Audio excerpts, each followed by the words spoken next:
this is something that my family are particularly aware of. I've often mentioned the ripple effect of violence into a family.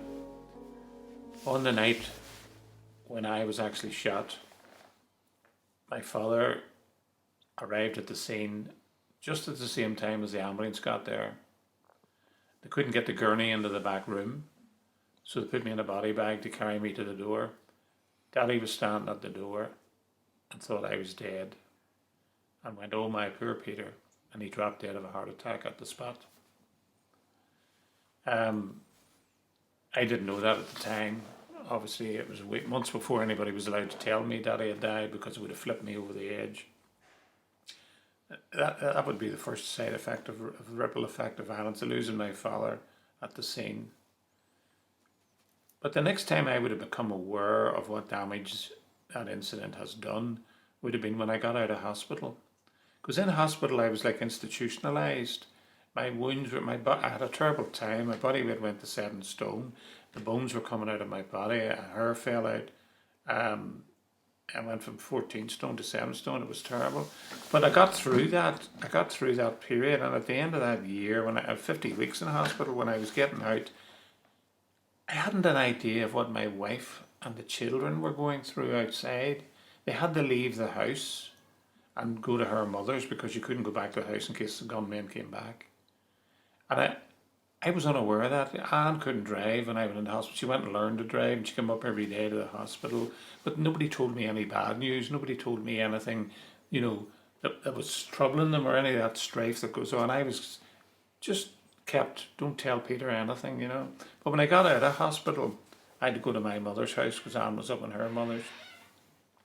And within a short time, within a year, I got a criminal injuries claim. So I realised I have to put this family back together again. We're living in 2 separate houses. And we got back together again. We bought a bungalow up in Dunmurry. And then I started to see Anne's predicament. Something would come on the news, another serious massacre, and you're talking all during the 80s. And Anne's eyes just turned to stone. I could see this faceless expression come on her, and she would start drinking. Now, she would have went to her room. She didn't drink in front of the kids or me. I had 3 children at the time.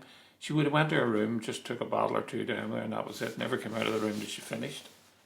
But that was the first experience I had of what the effect of the troubles were on her. And it's basically, I didn't see that night what she seen. I passed out when I was shot.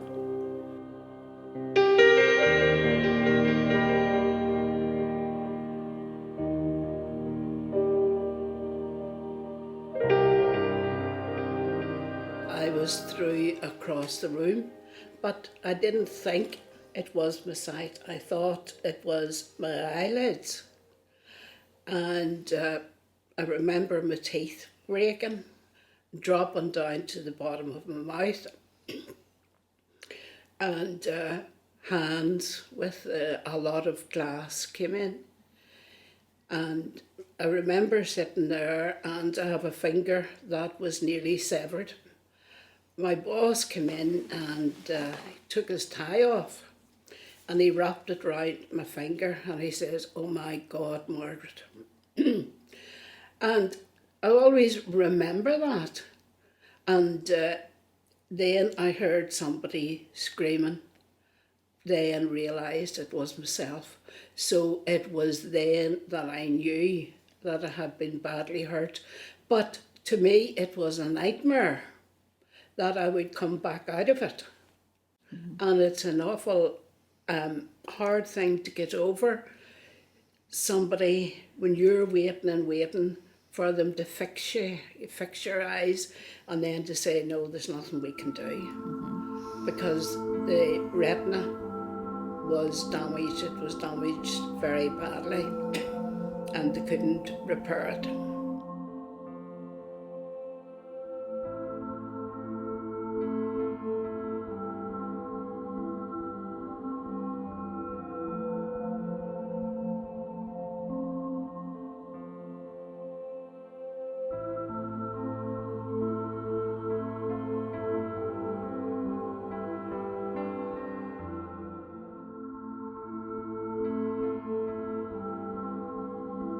Well, personally, from my perspective, I became on a long journey, and I think we all do. You know, conflict-related trauma, I mean, is something that in your mental, that someone set out to kill you in some shape or form, maybe in my case a bomb. And you know, it for instance, when I go to hospital and I would maybe be in Musgrave Park and I'm maybe up for different things and there's people sitting around, you're talking, chatting before you go in to see a doctor or things like that. They always say, well, what happened to you? You know? And this question's been asked millions of times of me, and you know, you just say, well, I was a taxi driver, and that's it, just an ordinary guy, you know.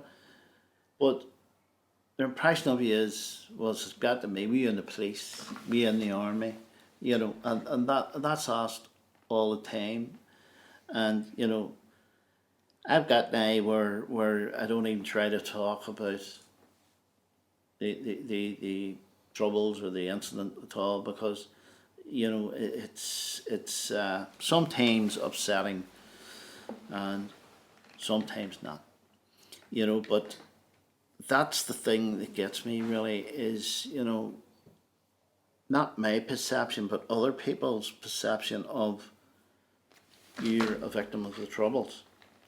And there again, people say, there's no smoke without fire. You know, you can say what you want, but you must have been a bad person because somebody put a bomb under your car, or you must have been a bad person because somebody kicked your door in to shoot you, or shoot someone. You know what I mean? And that's the perception that people have. And I mean, suppose with me, you know, I've got now where, you know, you have to get on and live with it.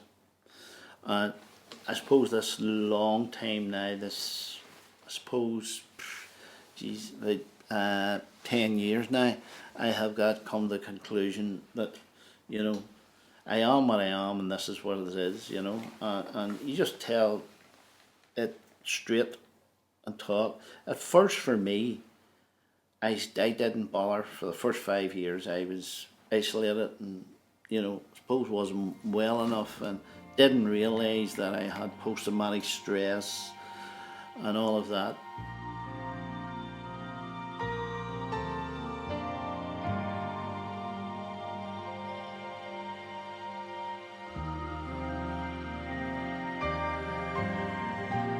I just can't understand how I can understand as a long, you know, it was 1972, it's a long time ago, and you know, I've been on forums and things like that, so I can understand conflict and I can understand why, you know, we dissolved into, Northern Ireland dissolved into such chaos. But I can never, ever, ever understand why somebody could walk into a restaurant full of people and leave a bomb under a table and just walk past the queue, you know, walk literally past the people who are going to be taking their seats. I can never get my head around that. I just can't go there, you know, that somebody would do that and not give a warning, or, you know, they said they did give a warning, but they obviously didn't give a warning in time. But because it wasn't very, I would say, very long after they left that the bomb went off. So I don't think they would have been given time to get everybody out. But I just can't, and I suppose it's the same as somebody planting a bomb, as somebody walking into somebody's house and shooting them, you know.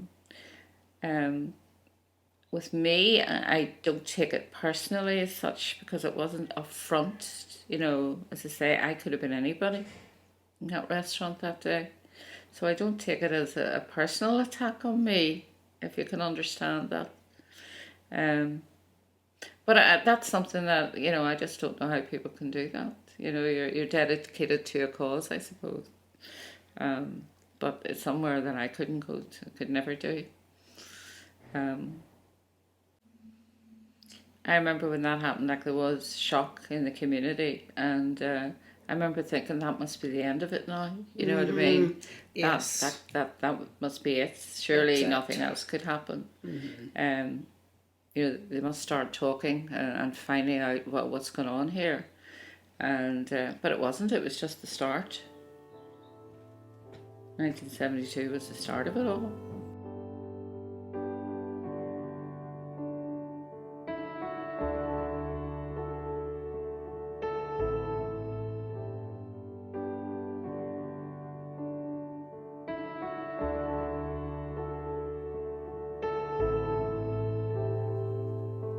Well, the hope is that we eventually do what academia suggests, although they think it'll take as long again as the period of conflict for us to heal as a society. But where we can actually provide for young people job opportunities where they can set up home and raise children, if that's their choice, of course, and do all of that and have a meaningful life here, respected by all, where religion isn't a dividing, a means to divide society, and we adhere to the principles of most religions, which is love and respect of your neighbour. You know, it's very simplistic, but it can and does work. That has to happen at community level. It has to happen within families, work up to community level, and then wider throughout the whole of Northern Ireland. My fear is we remain sectarianised and polarised for much longer than need be. That sadly there is evidence today that other generations are being caught up, call it dissonant, call it whatever you want, but there are those who still feel the conflict and the armed struggle is a way to resolve our issues.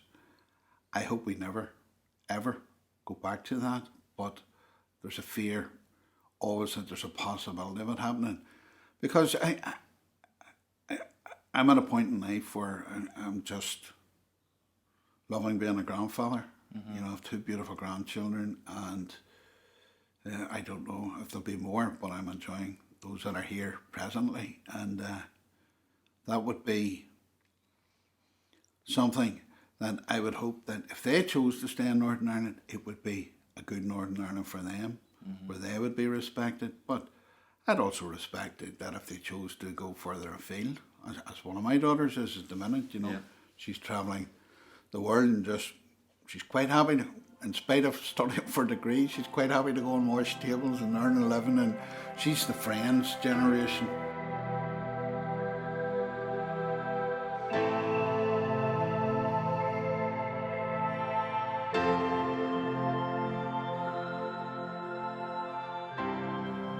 We're all just one voice.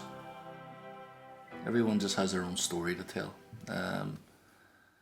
But those stories can be inspirational, you know, if told in the right way, given the right opportunity to tell these stories. So even being here today to talk in this medium, do you know what I mean? And these booths that people are standing in and listening to them, or where it's on social media, that's an opportunity that should be grasped.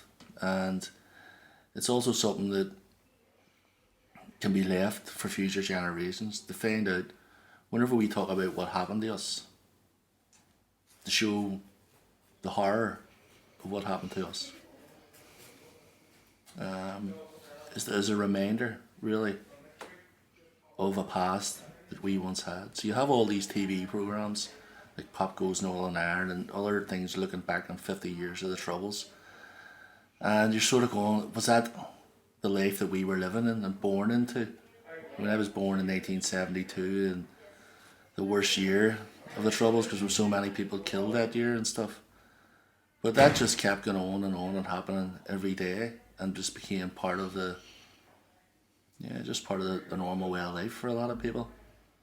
And most people in this place just lived their life and went on, and weren't really affected by it in that way. And I was maybe one of those and thought I was, until it came to my door.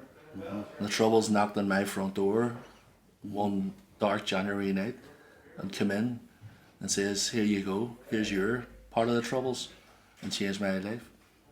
So it's about looking back at that, but also looking into the future, about how to take something really bad that happened to me and to try and take some positives out of it. And that's what I've been trying to do ever since. And this mantra always comes up when I'm talking to the victims. It's always around never again. We don't want a repeat of all that. So our voice and our story is a warning not to go back to that. So it's great that we have the opportunity to talk about it, and not to be bitter about it, but to show that, okay, this happened, but there's a better way forward.